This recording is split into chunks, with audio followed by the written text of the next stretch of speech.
Welcome back to Make It Mental, everybody. The Iron Man 132nd diecast model or toy collectible has now been turned into RC and is technically finished for the most part. So here is a brief look at it,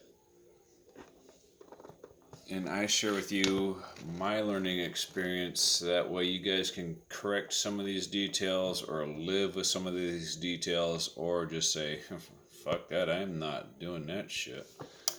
You know, I've seen guys turn Hot Wheels cars into full-fledged digital proportional steering and throttle and a Hot Wheels car, and this is a 1/32nd scale. So here's I think this is Hot Wheels. Well, it's close enough to a Hot Wheels. So they're taking cars of this size and they're making them fully proportional, right? So those guys are talented, and they're putting suspension. Some of them are putting suspension in them. I am personally not going that route.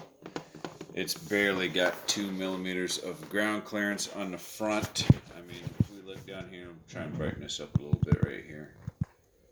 I mean, there's just not enough ground clearance right there, in my opinion, to worry about suspension. Backside, however, has a lot of I mean, you could put rear suspension on there. I guess any little bit would help.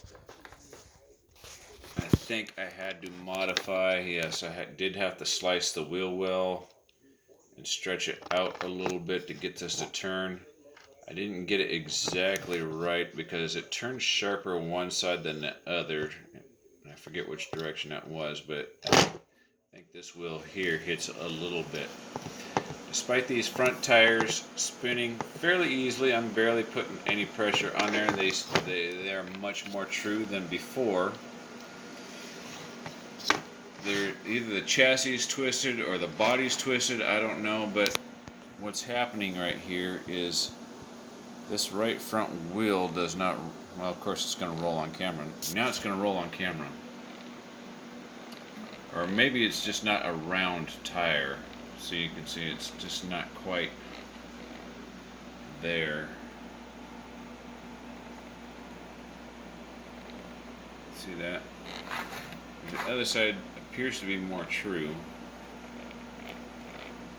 And the other thing is, I think I got the gear mesh a little bit too tight between the motor and the reduction gear right here, and I should have used a bigger reduction gear, but I didn't have one with that correct mesh. So it is very slow upon takeoff. I did run the balance lead out of the back. That's just much more convenient. As you can see, space is very limited. The other thing I did not take into consideration was, because I use such a big battery, this is the biggest battery out of the three others, the two others I've made currently. I still got to finish a Porsche. The door hinges, because I wanted the doors to open, the door hinges actually get in the way of the circuit board. Let's see if we can get some of that. Right there. See that? So that door hinge is actually riding right on top of that circuit board, that ESC, which causes a misalignment. Right, so I'm not too concerned about it right now. I'm just going to leave it as is. This big ass antenna is not needed. I'm not going to drive this vehicle 100 meters away. It's probably going to be at the max 20 feet, maybe. You know, it's just such a small car. There's no need to drive that far away. I could easily cut this down, but I'm just going to leave it there for now, because I might just decide to yank my receiver back out of this after everything's said and done and use it in a different project, because this one in particular was designed to be a budget build. It was designed to be done as cheaply as possible, and it still is technically the cheapest one so far. Alright, hope you all have a good day.